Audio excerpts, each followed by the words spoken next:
अब तक आपने इस बात को बखूबी समझ लिया है कि यह थ्री वर्ल्ड यानी भौतिक जगत एक माया नगरी है और हम और आप यहाँ अपने अपने टास्क यानी अपने अपने किरदार निभाने आए हुए हैं और इन्हीं टास्क के रूप में कुछ ऐसी ट्रांजैक्शंस ऑटोमेटिकली होती ही रहेंगी जिनके अंतर्गत कार्मिक अकाउंट्स रिलीज होते जाएंगे। हम और आप खुद पर काम भी करते रहेंगे और खुद को डे बाय डे हील भी करते रहेंगे। डे बाय डे मैंने इसलिए कहा क्योंकि हमारी और आपकी battery day by day deplete भी होगी और हमें इसे एनर्जाइज्ड भी करते रहना होगा। एंड यू नो व्हाट, जितनी हमारी आपकी बैटरी एनर्जाइज्ड रहेगी ना, उतना ही हम और आप एज अ सोल अपनी अपनी जर्नी पर अपलिफ्ट होते रहेंगे, आगे की तरफ बढ़ते रहेंगे। आगे की तरफ बढ़ना क्या, अपलिफ्ट होना क्या, मतलब स्टेप बाय स्टेप जर्नी पर आ रखे हर एक पड़ाव को पार करते हुए अपनी डेस्टिनी तक पहुंचना है। मतलब स्पिरिचुअल लेवल की बात करें तो मोक्ष को प्राप्त करना है, क्योंकि अब आप जान चुके हैं एवरीथिंग इज प्रीडेस्टाइन्ड। सब कुछ तो पहले से ही निर्धारित है, हमें और आपको तो बस आगे की तरफ चलते चले जाना है। आप समझ चुके हैं कि जो कुछ भी आपकी तरफ आ रहा है या आएगा या आता रहेगा वह कहीं ना कहीं आपके ही द्वारा अर्जित पुण्य या पाप कर्मों का फल है।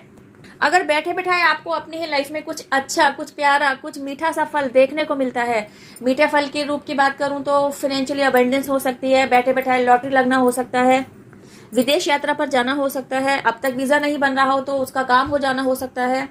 सपोज अगर आपका कोई यूट्यूब चैनल है तो रातों रात आपका चैनल ग्रो होता हुआ आप देख सकते हैं।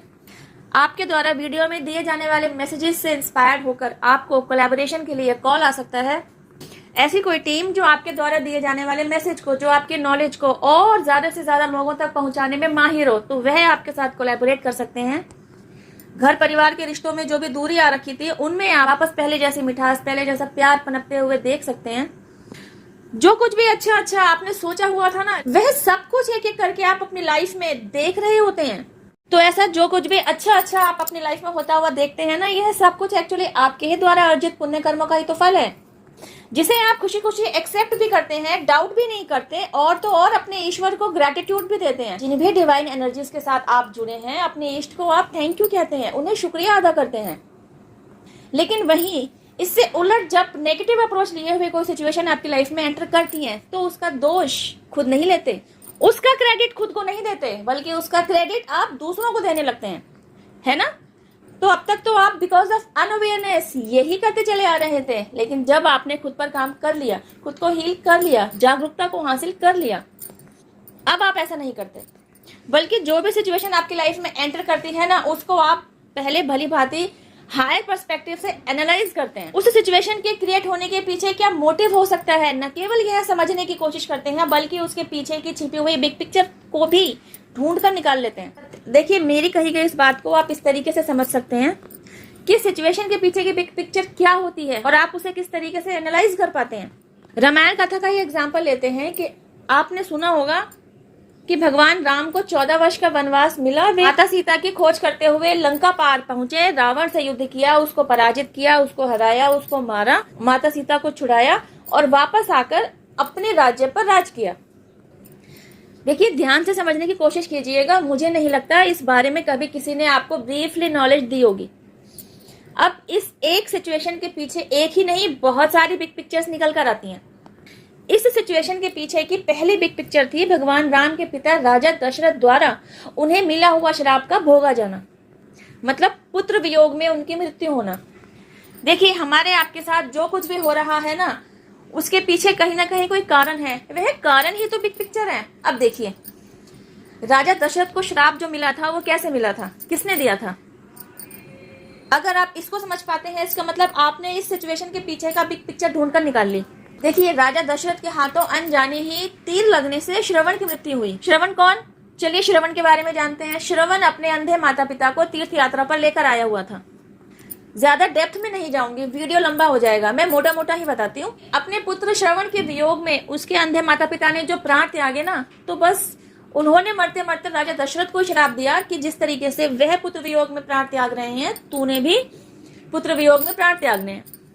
बेशक उसने कितनी ही क्षमा मांगी, कितने ही हाथ पैर जोड़े कि जो कुछ हुआ अनजाने हुआ, लेकिन फिर भी कर्म तो कर्म है ना, फल तो भोगना ही पड़ेगा। अब राजा दशरथ को श्राप भोगने की स्थिति तक कैसे पहुंचाया जाए, यहाँ डिवाइन प्लान शुरू होता है। मतलब इस सिचुएशन के पीछे भी एक और बिग पिक्चर खड़ी है। मतलब राजा दशरथ की दूसरी पत्नी कैकेयी के द्वारा कभी को राजा दशरथ द्वारा ही दिए गए 2 वरों को उस टाइम पर मांग लेने की स्थिति।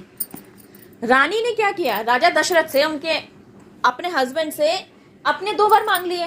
पहले वर के अनुसार उसने मांगा अयोध्या का राज सिंहासन उसके बेटे भरत को दिया जाए, और दूसरे वर की पूर्ति हेतु उसने भगवान राम के लिए 14 वर्ष का वनवास मांग लिया।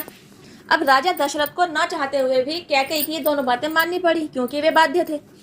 तो इन्हीं बातों को मानते हुए भगवान राम 14 वर्ष के लिए जो वनवास को चले ना, पीछे से पुत्र वियोग की स्थिति को भोगते हुए राजा दशरथ ने जिस कष्ट और पीड़ा को भोगा, इसी कष्ट और पीड़ा को भोगते हुए उन्होंने पुत्र वियोग में अपने प्राण त्याग दिए।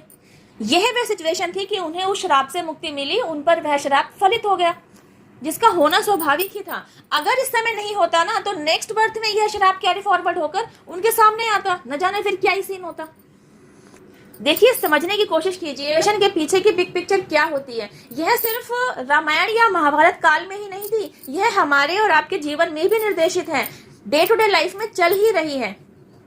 जरूरत है तो बस हमारे और आपके अवेयर होने की, जो कि हम हैं नहीं।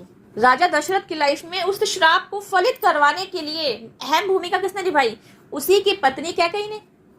तो देखिए, इस सिचुएशन को जरा अपनी अपनी लाइफ से रिलेट कीजिए। कहीं आपकी लाइफ में कहीं ऐसी औरत तो मौजूद नहीं है, वह माँ के रूप में हो सकती है, मासी के रूप में हो सकती है, चाची ताई के रूप में हो सकती है, बहन के रूप में, बेटी के रूप में, मतलब फीमेल पर्सन, मतलब ऐसी कोई फीमेल पर्सन जिसकी तरफ से आपको दुख मिल रहा है, कष्ट और पीड़ा आपको भोगनी पड़ रही है, वह आपको दुख ही दुख दे रही है, और जिसकी वजह से आप उसके साथ फाइट बैक कर रहे हैं।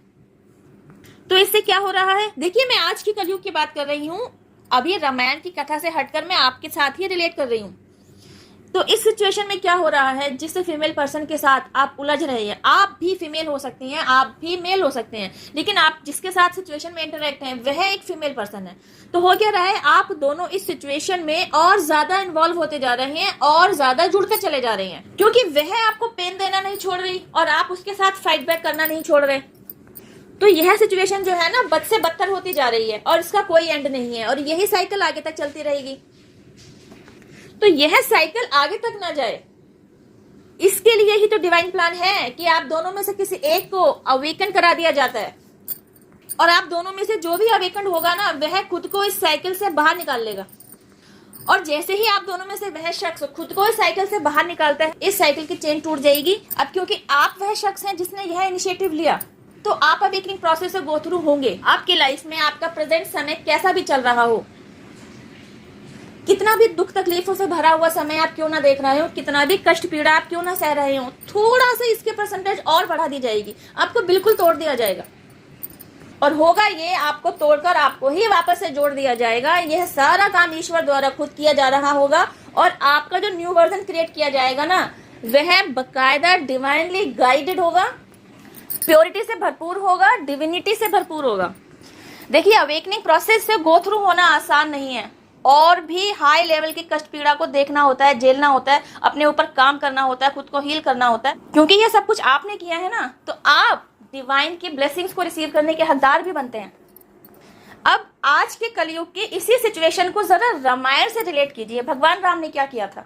जब उनके पिता राजा दशरथ ने 14 वर्ष का वनवास दिया, उन्होंने भी कोई क्रॉस क्वेश्चन नहीं किया, उन्होंने चुपचाप इस बात को एक्सेप्ट किया, वनवास पर चले गए। अब अगर इस सिचुएशन के पीछे की बिग पिक्चर को समझें, जो कि भगवान राम से रिलेटेड है, तो उन्हें वनवास पर आने के बाद ही तो रावण को मारने का टास्क मिला, जिसे उन्होंने बखूबी निभाया। इसी सिचुएशन से रिलेटेड, इस सिचुएशन के पीछे और भी कई बिग पिक्चर्स हैं, जिसके बारे में हम जानेंगे मेरी नेक्स्ट वीडियो में। आई एम श्योर गाइज, इस वीडियो में दिया गया मैसेज आपको अच्छे से समझ में आया होगा। इस वीडियो में बस इतना ही। अब मैं आपसे मिलती हूँ मेरी नेक्स्ट वीडियो में। टिल देन, हैव पेशेंस, रब्बा केयर, जय माता दी, take care, bye, stay blessed, जय माता दी।